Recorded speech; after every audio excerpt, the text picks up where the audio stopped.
Good evening sir. Sir मेरा एक doubt था। What are your views on supreme court judgement on Nithari case?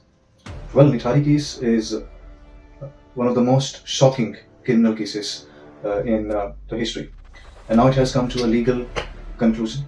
The main accused, Surendra Kohli, has been acquitted by the Supreme Court.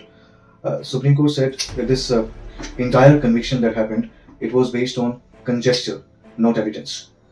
So let's try and understand what this case was all about. So in 2006, skeletal remains were found from the drain of a house in a village, Nithari village in Noida. And this house was owned by a businessman. And that businessman had a domestic help, Surendra Kohli. He was accused of luring, killing, and mutilating children. So there was a public outrage when this incident happened, and the case was handed over to CBI.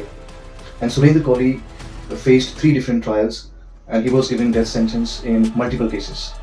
However, Supreme Court upheld the death sentence only in one case. And then Allahabad High Court had commuted the death sentence to life imprisonment.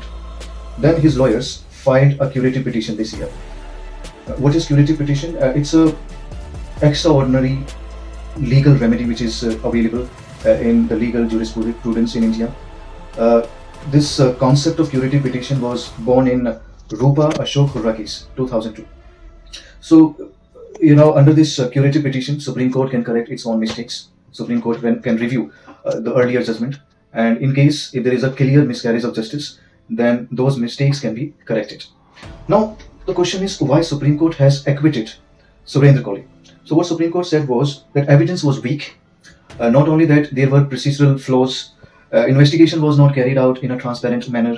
Even the forensic analysis was not reliable.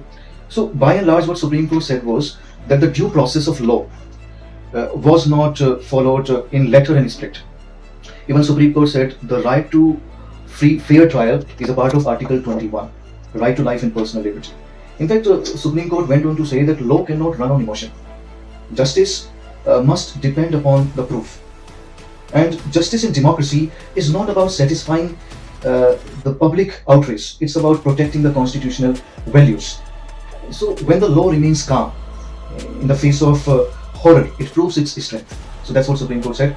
And even the concluding remarks were quite notable. The Constitution bench said the true justice begins with the due process of law. So all in all, the Supreme Court reiterated that right to free trial is a part of Article 21. So let me know what you feel about this judgment.